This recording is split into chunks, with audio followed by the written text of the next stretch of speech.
From a distance, he was a king, the absolute monarch of a global empire stretching from the Americas to the Philippines. He was the symbol of Spain, the embodiment of its power and its divine right to rule. But up close, the picture was far murkier.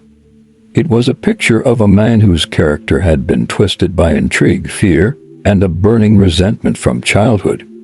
This wasn't a curse of magic or myth, but a deformity of the soul, one that made the most fundamental royal duty, producing an heir and national crisis. This is the story of Ferdinand VII of Spain, a king whose toxic personality and desperate quest for a successor would unleash a century of bloodshed, tear his country apart, and lead to a tragic saga of political and personal failure. What if the most terrible deformity isn't one of the body, but one of the mind? To understand the tragedy of Ferdinand VII, you have to understand the family he came from. He was a Bourbon, a dynasty that, like the Habsburgs before them, wasn't shy about inbreeding. For generations, European royalty had treated their family trees less like branching oaks and more like tightly woven knots, marrying cousins to cousins and uncles to nieces to consolidate power. This pursuit of pure blood often came at a terrible price. The most infamous example was Charles II, the last of the Spanish Habsburgs. A man so physically and mentally disabled by generations of inbreeding that his death without an heir plunged Europe into war, and put Ferdinand's family on the Spanish throne. While the Bourbons weren't as extreme, they didn't exactly learn the lesson. By the time Ferdinand was born on October 14, 1784, the deck was stacked against him. His parents, King Charles IV and Maria Louisa of Parma, were first cousins. But the real damage wasn't genetic. It was psychological. Ferdinand grew up in a world of opulence and decay.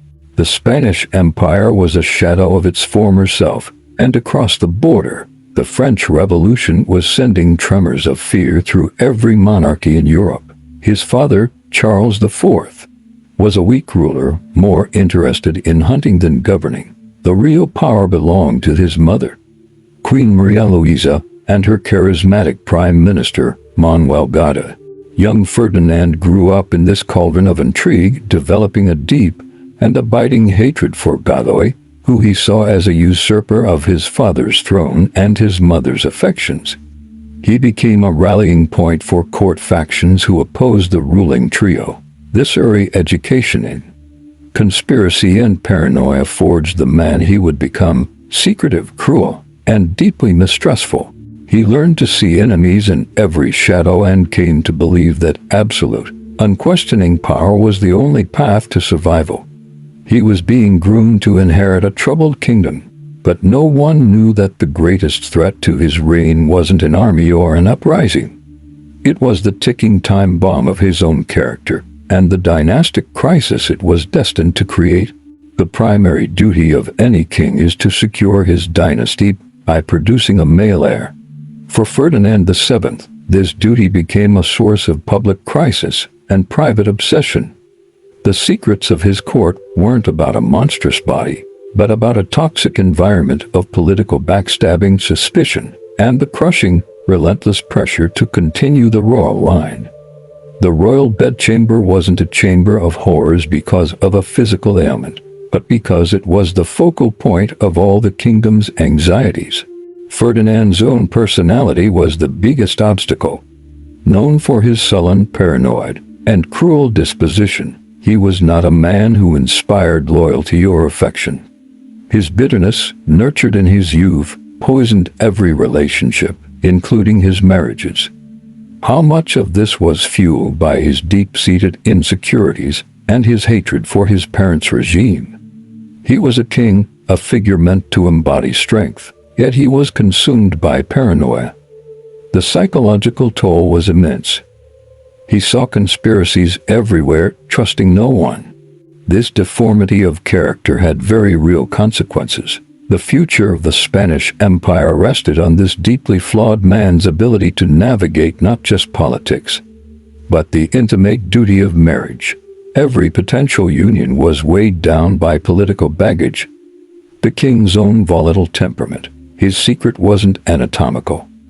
It was the terrifying emptiness at the heart of his reign. The court was built around a man fundamentally unfit to build the personal relationships on which a dynasty depends, while the public saw ceremonies and decrees. The private life of the court revolved around managing the king's moods and desperately trying to secure an heir from a man whose nature seemed to poison everything he touched. In 1802, an 18-year-old Ferdinand was married to his first cousin, the 16-year-old Princess Maria Antonia of Naples and Sicily.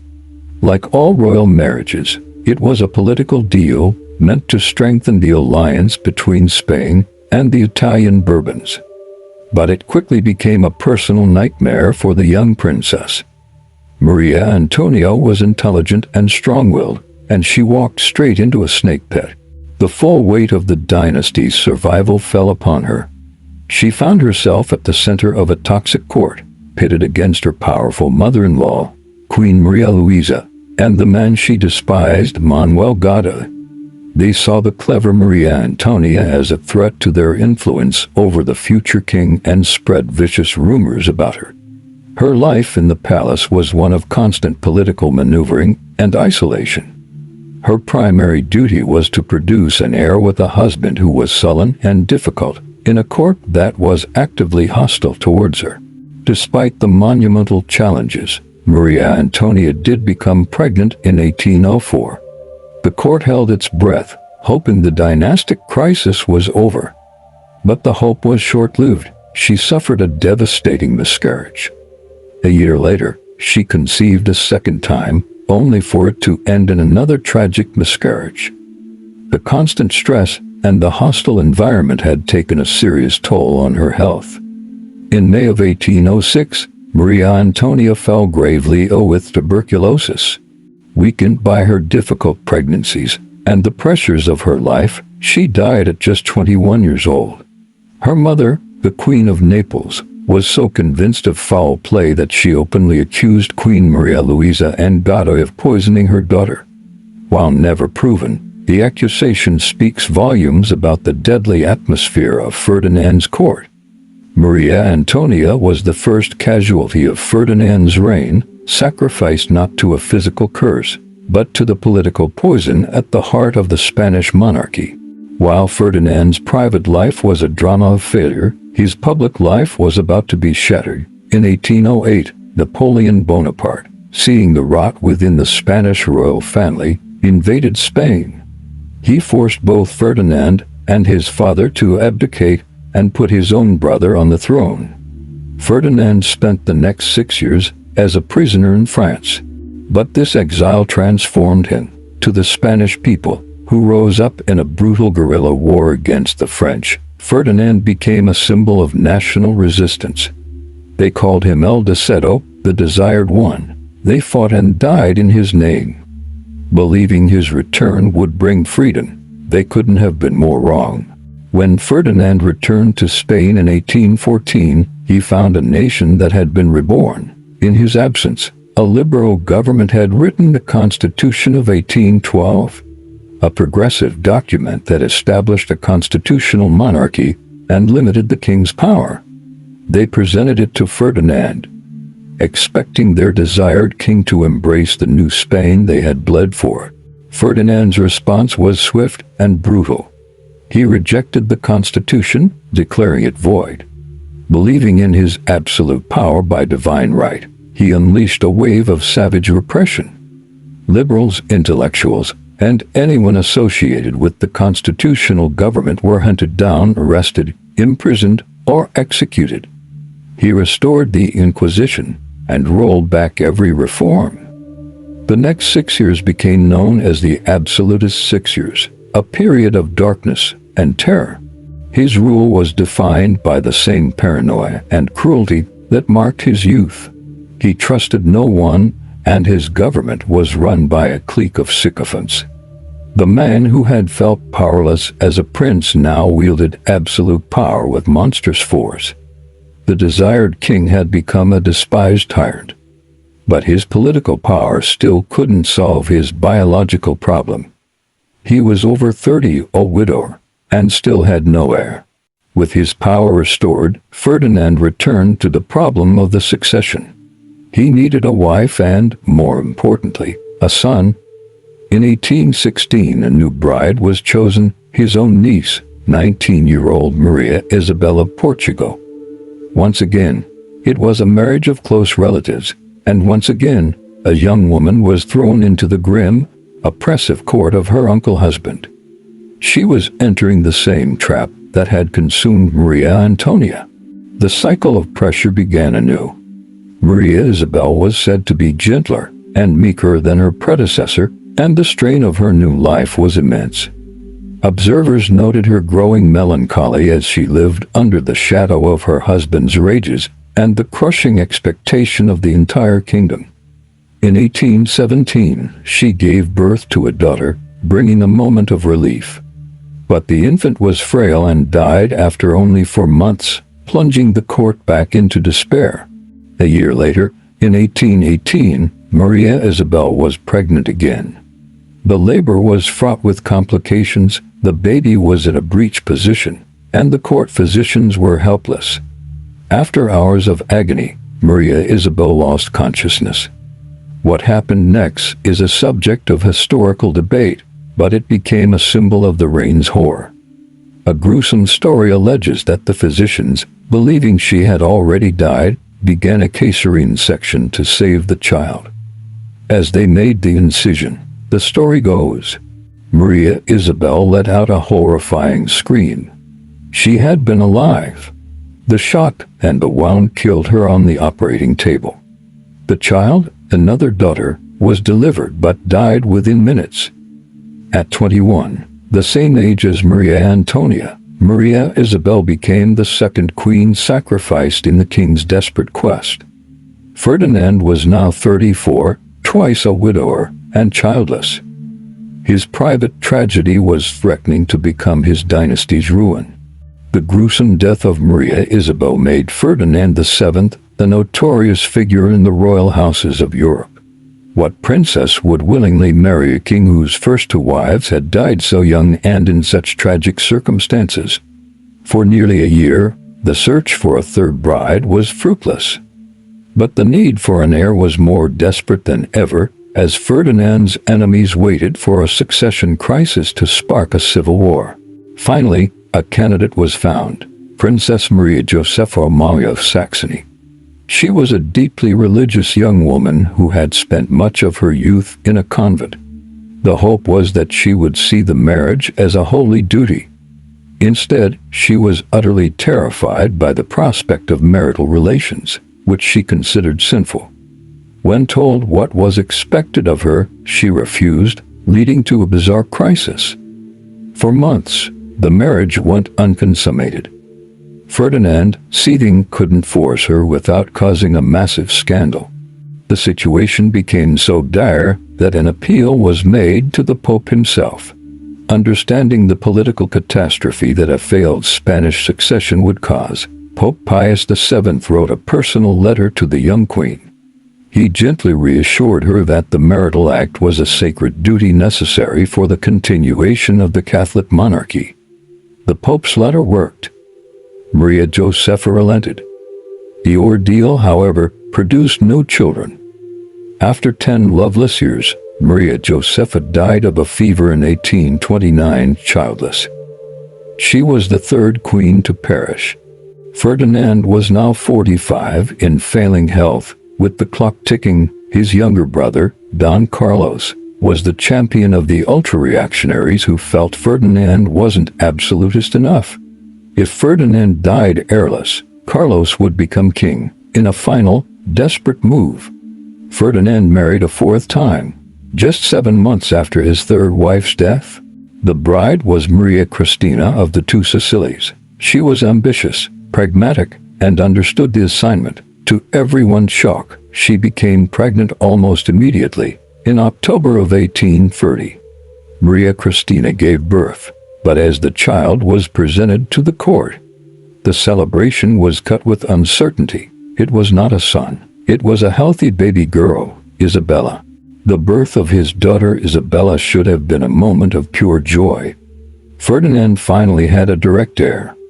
But in the world of European monarchies, this solved one problem by creating a far more dangerous one.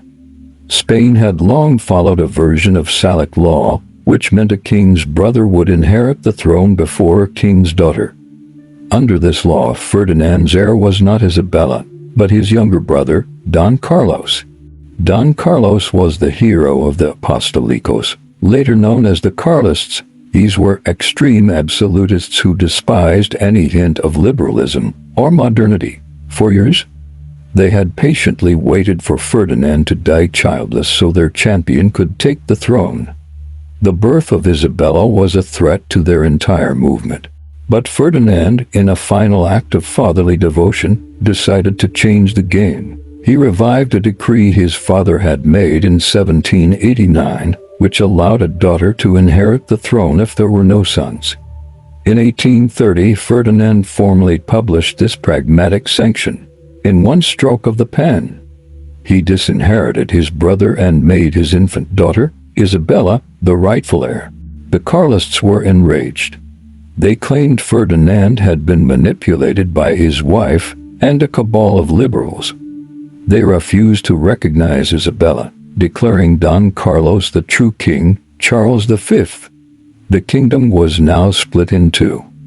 On one side were the Isabelinos, supporters of Isabella and her mother, Maria Cristina. This camp ironically included the very liberals Ferdinand had spent his life persecuting, as they saw a female monarch as their only hope for a constitutional government. On the other side were the Carlists, a powerful force in the conservative countryside. The powder keg was lit. On September 29, 1833, Ferdinand VII died. His daughter, not yet 3, was proclaimed Queen Isabella II. The moment the news broke, Don Carlos declared himself king. The First Carlist War began. Ferdinand's personal, desperate quest for an heir had now exploded into a national, political catastrophe. Ferdinand VII's death didn't bring peace. It unleashed the Carlist Wars, a series of brutal civil conflicts that would haunt Spain for the next half-century. Hundreds of thousands died in a battle that pitted city against country, liberal against absolutist, Spaniard against Spaniard. The division Ferdinand's succession crisis created would contribute to the profound instability that plagued Spain for generations, culminating in the catastrophic Spanish Civil War in the 1930s. Isabella II's own reign was a chaotic mess of political intrigue and misgovernment, and she was eventually overthrown. The very foundations of Spanish governance had been shattered. The endless wars drained the treasury, and Spain fell further behind its European rivals. The empire his ancestors had built continued to crumble. Culturally, Ferdinand's reign is remembered as the ominous decade, a period of intellectual darkness. He left a legacy of division, bitterness, and conflict. His personal tragedy became a powerful metaphor for Spain itself. The king with the twisted, deformed character presided over a broken nation. The paranoia and cruelty he hid within the palace walls were magnified into the public agony of millions. The story of Ferdinand VII is a chilling lesson in how the character of a single leader can shape the fate of a nation. He was born a prince and died a king, but he lived as a prisoner of his own bitterness. He was called the Desired One, but his legacy was one of terror and war. The title history should give him is the king whose broken character broke an empire. The story of Ferdinand VII shows how a monarch's personality can dramatically alter history. But he's not the only one. From the unstable temper of Henry VIII to the indecisiveness of Tsar Nicholas II, a ruler's character flaws have often led to chaos. What do you think is the most striking example of a leader's personality changing the course of a nation? Let me know your thoughts in the comments below.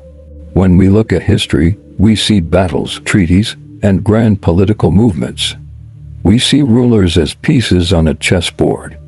But the story of Ferdinand VII forces us to look closer to see that history is made by the frailties and flaws of human beings.